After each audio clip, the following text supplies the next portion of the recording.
हल्दीमाख जंगल प्रकृति की गोद में बसा हुआ एक अत्यंत सुंदर और शांत जंगल था।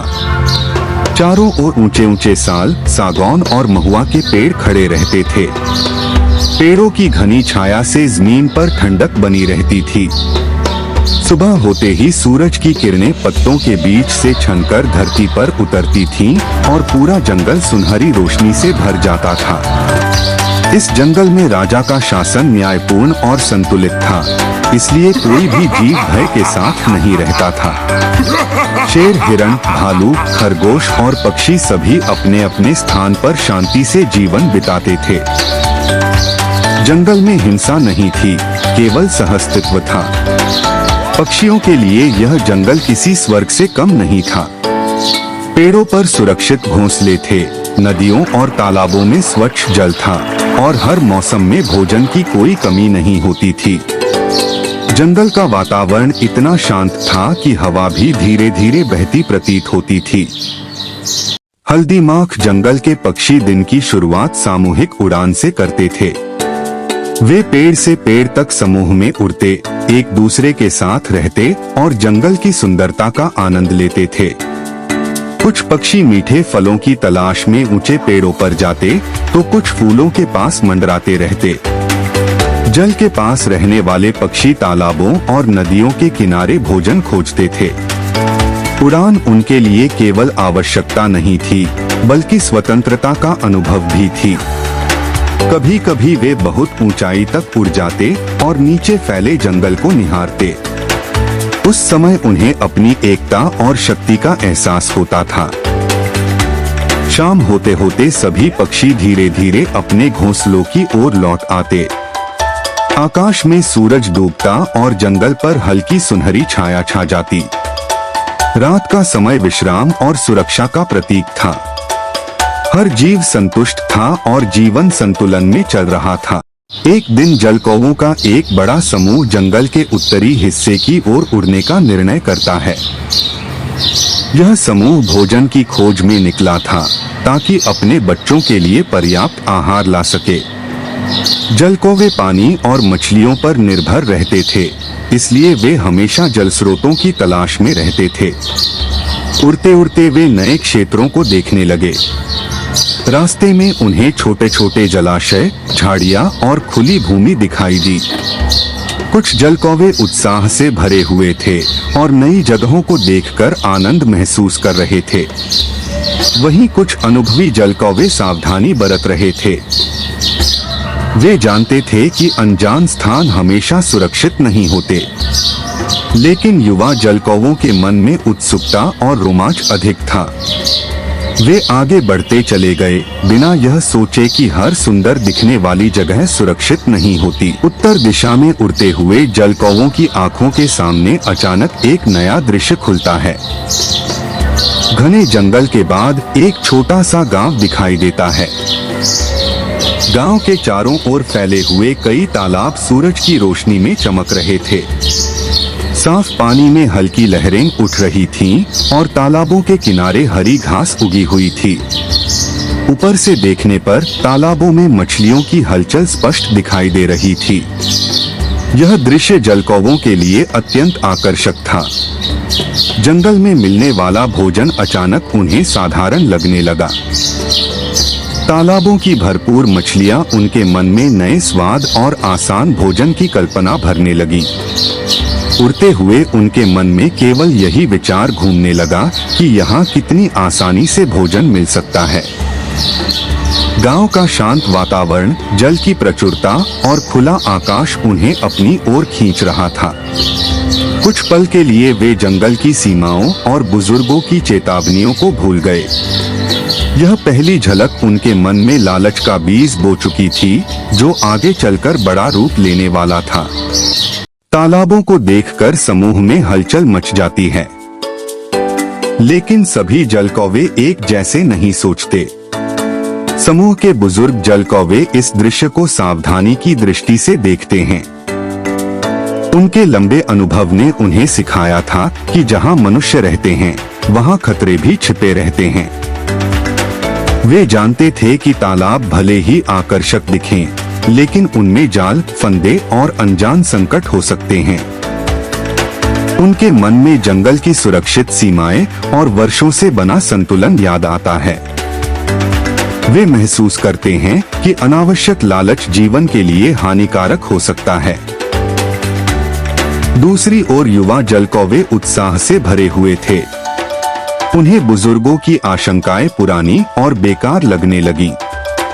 उन्हें विश्वास था कि वे समझदार हैं और किसी भी स्थिति से निपट सकते हैं। अनुभव और उत्साह के बीच यह अंतर धीरे धीरे टकराव का कारण बनने लगा। बुजुर्गों की चेतावनी हवा में खोती चली गई और युवाओं का आत्मविश्वास उन्हें गलत दिशा में ले जाने लगा। शाम ढलते ही जलकौवे अपने अपने घोंसलों में लौट आते हैं, लेकिन उस रात युवा जलकौवों के मन शांत नहीं थे। तालाबों का दृश्य, मछलियों की चमक और आसान भोजन की कल्पना उनके मन में बार बार उभर रही थी। जंगल की परिचित शांति उन्हें अब सीमित लगने लगी थी। बुजुर्गों की बातों को उन्होंने डर समझ लिया था। धीरे धीरे उनके मन में एक गुप्त निर्णय आकार लेने लगा। उन्होंने तय कर लिया कि अगली सुबह वे तालाब की ओर जाएंगे, चाहे कोई साथ दे या न दे। रात भर उनकी आंखों से नींद गायब रही। अंधेरे में भी उनके मन में पानी की चमक और मछलियों की छाया तैरती रही। सुबह की प्रतीक्षा उन्हें बहुत लंबी लग रही थी।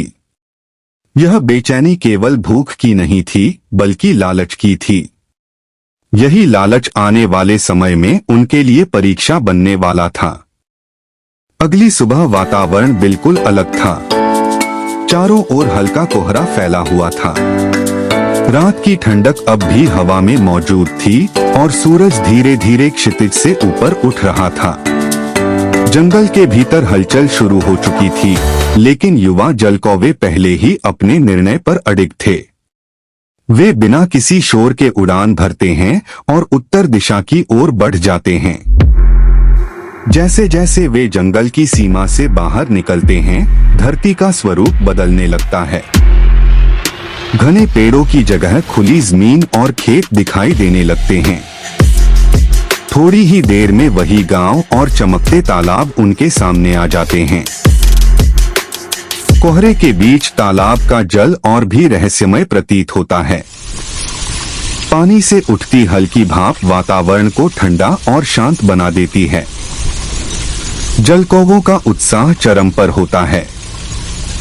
उन्हें लगता है कि उन्होंने सही निर्णय लिया है। वे बिना किसी डर या सावधानी के तालाब की ओर नीचे उतरते हैं, यह सोचे बिना कि यह नया स्थान उनके लिए कितना सुरक्षित है। तालाब के पास घनी बांसों की झाड़ी थी। वहीं एक बड़ा चूहा वर्षों से रहता आ रहा था। वह इस क्षेत्र को अच्छी तरह जानता था और यहाँ होने वाले हर परिवर्तन पर नजर रखता था। जलकौवों के आने से वह सतर्क हो गया। समय के साथ चूहे और जलकौवों के बीच एक समझ विकसित हो जाती है।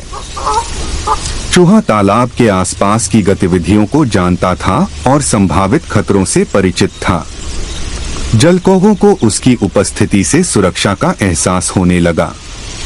बदले में जलकौवे मछलियों का कुछ हिस्सा उसके पास छोड़ने लगे। यह सहयोग धीरे धीरे एक आदत बन गया। तालाब में जलकौवे तैरते, गोते लगाते और मनचाहा भोजन करते। उनका डर पूरी तरह समाप्त हो चुका था। वे तालाब को अपना नया सुरक्षित क्षेत्र समझने लगे। चूहे की मित्रता ने उन्हें और भी निश्चिंत कर दिया, लेकिन यह निश्चिंतता ही आगे चलकर उनके लिए सबसे बड़ा खतरा बनने वाली थी। कुछ दिनों बाद तालाब के मालिक की दृष्टि इस परिवर्तन पर पड़ती है। वह तालाब पर पहुंचता है और एक साथ इतने जलकौवों को देखकर चौंक जाता है। उसे अपनी मछलियों की चिंता सताने लगती है। अगले दिन वह तालाब में एक पतला, लगभग अदृश्य जाल बिछा देता है। जलकौवे रोज की तरह तालाब में उतरते हैं। शुरुआत में उन्हें कुछ असामान्य महसूस नहीं होता, लेकिन धीरे धीरे तैरने में कठिनाई होने लगती है। पानी में उनके पंख उलझने लगते हैं। घबराहट फैल जाती है। यह स्थिति उनके लिए बिल्कुल नई और भयावह होती है। तभी चूहा स्थिति को समझता है। वह बिना समय गवाए जाल को काटने लगता है। काफी प्रयास के बाद जलकौवे मुक्त हो पाते हैं। यह घटना उनके जीवन की पहली बड़ी चेतावनी थी। वे समझ जाते हैं कि तालाब जितना आकर्षक है उतना ही खतरनाक भी हो सकता है। भय और आभार के साथ वे तालाब छोड़ देते हैं और कुछ समय के लिए वहां न आने का निर्णय करते हैं। तालाब की उस भयावह घटना के बाद कुछ दिनों तक जलकौवे उस ओर नहीं गए। जंगल में लौटकर वे पहले जैसे जीवन में ढलने की कोशिश करने लगे। पर मनुष्य की तरह पक्षियों का मन भी स्मृतियों से खाली नहीं होता। समय बीतने के साथ डर की तीव्रता कम होने लगी। जंगल का भोजन अब उन्हें पहले जैसा स्वाद नहीं देता था। तालाब की मछलियों की याद बार बार मन में लौट आती। उन्होंने यह मान लिया कि पिछली बार का खतरा केवल संयोग था। धीरे धीरे उनके भीतर यह सोच पनपने लगी कि यदि वे कम संख्या में जाएंगे तो कोई उन्हें देख नहीं पाएगा। इस नई योजना में सतर्कता नहीं बल्कि चालाकी थी। उन्होंने यह भी तय कर लिया कि अब वे चूहे की बातों पर ध्यान नहीं देंगे। उन्हें लगने लगा कि मित्रता केवल तब तक ठीक है जब तक उससे लाभ मिले। यह सोच उनके स्वभाव में आए परिवर्तन का संकेत थी। लालच ने फिर से विवेक पर अधिकार कर लिया और वे एक बार फिर तालाब की ओर लौटने लगे। छोटे समूह में जलकौवे फिर तालाब पर पहुंचे। बांसों की झाड़ी के पास बैठा चूहा उन्हें देखकर प्रसन्न हुआ, लेकिन जलकौवों का व्यवहार अब बदला हुआ था। वे जल्दी में थे और केवल अपने भोजन पर ध्यान केंद्रित कर रहे थे। उन्होंने चूहे को नजरअंदाज किया और सावधानी की किसी भी भावना को महत्व नहीं दिया। उनके भीतर यह घमंड आ गया था कि वे सब कुछ समझ चुके हैं। मछलियां पकड़ने में वे इतने व्यस्त हो गए कि आसपास के परिवर्तनों को देखने का प्रयास भी नहीं किया। इसी समय वर्ष का वह दौर था जब गांव के लोग तालाब की सफाई और मछली पकड़ने की तैयारी करते हैं। जल का स्तर बदला हुआ था और तालाब के किनारे हलचल बढ़ चुकी थी, लेकिन जलकौवों ने इन संकेतों को अनदेखा कर दिया। मित्रता की अवहेलना और स्वार्थ ने उन्हें अंधा कर दिया था। यह वही क्षण था जब कहानी का संतुलन पूरी तरह टूट चुका था और परिणाम अब निकट था। एक दिन तालाब में तैरती एक बड़ी मछली ने जलकौवों के मन में फिर लालच जगा दिया। पेट भरा होने के बावजूद एक जलकौवा उस मछली की ओर आकर्षित हो गया। उसने बिना सोचे समझे तालाब में प्रवेश किया। उसी क्षण वह जाल में उलझ गया। उसके पंख और पैर फंसते चले गए। वह स्वयं को मुक्त नहीं कर सका। अन्य जलकौवे भयभीत होकर इधर उधर उड़ने लगे। चूहा सहायता के लिए आगे बढ़ा, लेकिन तब तक तालाब का मालिक वहां पहुंच चुका था। उसने जलकौवे को पकड़ लिया और अपने साथ ले गया। यह दृश्य बाकी जलकौवों के लिए भीतर तक हिला देने वाला था। वे स्तब्ध रह गए। चूहा सब कुछ समझ चुका था। लालच, घमंड और मित्रता की अवहेलना का यही परिणाम था। जलकौवे चुपचाप जंगल लौट आए। उनका मन पश्चाताप से भरा था। उन्होंने यह समझ लिया कि विवेक के बिना साहस विनाश की ओर ले जाता है। हल्दीमाख जंगल ने उन्हें सिखा दिया कि सच्ची मित्रता, संयम और संतुलन ही जीवन की वास्तविक सुरक्षा है।